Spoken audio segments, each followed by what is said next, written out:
మనం గత కొన్ని రోజులుగా ఏ నక్షత్రంలో జన్మించినటువంటి వారు ఏ దేవాలయాన్ని దర్శనం చేసినట్లయితే వారికి అభ్యున్నతి కలుగుతుందో తెలుసుకుంటున్నాం కదా.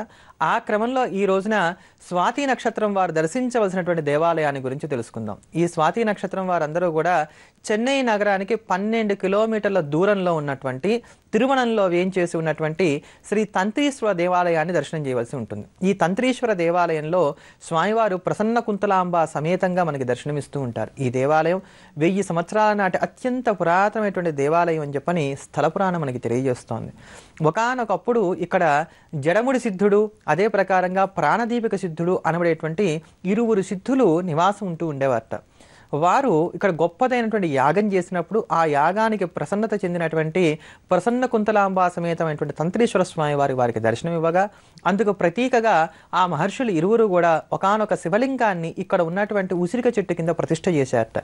ఆ ఉసిరిక చెట్టు కింద ప్రకాశిస్తున్నటువంటి ఆ శివస్వరూపమే తంత్రీశ్వర స్వామి వారుగా నేటి వరకు కూడా మనందరితో పూజలు అందుకుంటూ ఎప్పటికీ అక్కడ నిలబడి మనల్ని అనుగ్రహిస్తూ ఉన్నటువంటి మూర్తి. దీనికి ప్రతీకగా ఇప్పటికీ కూడా స్వామివారి యొక్క దేవాలయానికి ఎదురుకుండా ఉన్నటువంటి నంది మండపానికి ఇరువైపులా ఉండేటువంటి స్తంభాల మీద జడముడి సిద్ధుడి యొక్క, అదే ప్రకారంగా ప్రాణక దీపక సిద్ధుడి యొక్క విగ్రహాన్ని మనం దర్శనం చేయవచ్చు. ఈ దేవాలయంలో వేయించేసి ఉన్నటువంటి నంది మండపంలో ఉన్నటువంటి నందీశ్వరుడు కూడా చాలా ప్రసన్నంగా శాంతంగా మనకు దర్శనమిస్తూ ఉంటాడు. అందుకే ఇక్కడ ఉండేటువంటి నందికి ముక్కుతాడు ఉండదు. ఇతరత్ర అన్ని దేవాలయాల్లో ఉండేటువంటి నందులకి ముక్కుతాడు దర్శనమిస్తుంది, కానీ ఇక్కడ ఉండేటువంటి నందికేశ్వరుడికి మాత్రం ముక్కుతాడు లేకుండా కనబడుతూ ఉంటుంది. అటువంటి శాంతనంది ఇక్కడ. ఈ దేవాలయంలోకి ప్రవేశించే ముందు ఈ జడసిద్ధుడి యొక్క, ప్రాణదీపిక సిద్ధుడి యొక్క విగ్రహములకు నమస్కరించి ఈ శాంతనందికి కూడా నమస్కారం చేసిన తర్వాత స్వామివారి యొక్క దర్శనం చేసుకోవాల్సి ఉంటుంది. అంతేగాక ఈ దేవాలయం స్వాతి నక్షత్రంలో జన్మించినటువంటి వారి కోరికలను తీర్చడమే కాకుండా ఎవరైతే హృద్గతమైనటువంటి రోగాలతో బాధపడుతున్నారో, అంటే గుండెపోటు లేదా గుండెకి సంబంధించినటువంటి ఇతరత్ర వ్యాధులతో బాధపడుతున్నారో వారికి ఉండేటువంటి దోషాలన్నీ తీసివేయడంలో కూడా చాలా ప్రశస్తమైనటువంటి క్షేత్రం కింద ఈ క్షేత్రాన్ని చెప్పుకోవచ్చు. ఈ క్షేత్రానికి వెళ్ళినటువంటి వారు ఏ క్రియా పరిహారాలు చేసినట్లయితే ఇటువంటి గుండెపోటుకు సంబంధించినటువంటి ఇబ్బందులు తొలగిపోతాయి, లేక స్వాతి నక్షత్రంలో జన్మించినటువంటి వారు తమ అభ్యున్నతి కొరకు ఏమి ఆచరించాలి వంటి విశేషాలను తెలుసుకునే ముందుగా, శ్రావణ మాసం అనగానే మనందరికీ కూడా గుర్తుకు వచ్చేటువంటి దైవం, శనివారం అనగానే మనందరికీ కూడా గుర్తుకు వచ్చేటువంటి దైవం సాక్షాత్తు వెంకటేశ్వర స్వామి వారికి సంబంధించినటువంటి గోవింద నామాలను శ్రవణం చేద్దాం. అసలు శ్రావణ మాసం అంటేనే వెంకటేశ్వర స్వరూపం. అందున శనివారం నాడు శ్రావణ పౌర్ణమి శుభగడియలు ఉన్నటువంటి ఈ వేళ శ్రీమద్ వెంకటేశ్వర స్వామి వారిని కనుక మనం స్తోత్రం చేసినట్లయితే ఆ కొండల రాయుడు కొండల లాంటి కష్టాలను కూడా మబ్బుల్లా తీసివేస్తాడంట్లో సందేహమే లేదు. అంతటి భవ్యమైనటువంటి ఆ శ్రీనివాస కృపా కరుణ కటాక్ష విశేషాలను మనకు అనుగ్రహించేటువంటి గోవింద నామాలని శ్రవణం చేద్దాం. గోవింద గోవింద అంటూ స్వామివారి యొక్క అనుగ్రహాన్ని పొందుదాం. వెంకటరమణ గోవింద గోవింద, ఏడుకొండలవాడ వెంకటరమణ గోవింద గోవింద.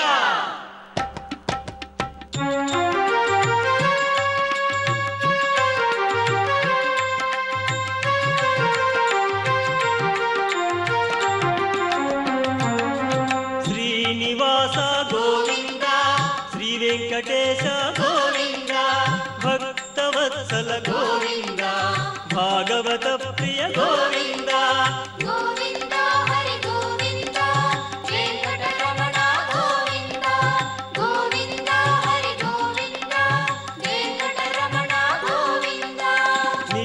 నిర్మల గోవింద, నీలమేఘ శ్యామ గోవింద, పురాణ పురుష గోవింద, పుండరీకాక్ష గోవింద.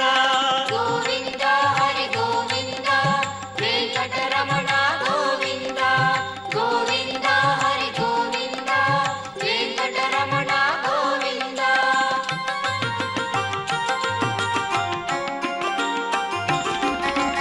నందనందన గోవింద, నవనీత చోర గోవింద, పశుపాలక శ్రీ గోవింద, పాప విమోచన గోవింద. గోవింద హరి గోవింద, వెంకటరమణ గోవింద, గోవింద హరి గోవింద, వెంకటరమణ గోవింద. దుష్ట సంహార గోవింద, దురిత నివారణ గోవింద, శిష్ట పరిపాలన గోవింద, కష్ట నివారక గోవింద. గోవింద హరి గోవింద, వెంకటరమణ గోవింద, గోవింద హరి గోవింద, వెంకటరమణ గోవింద.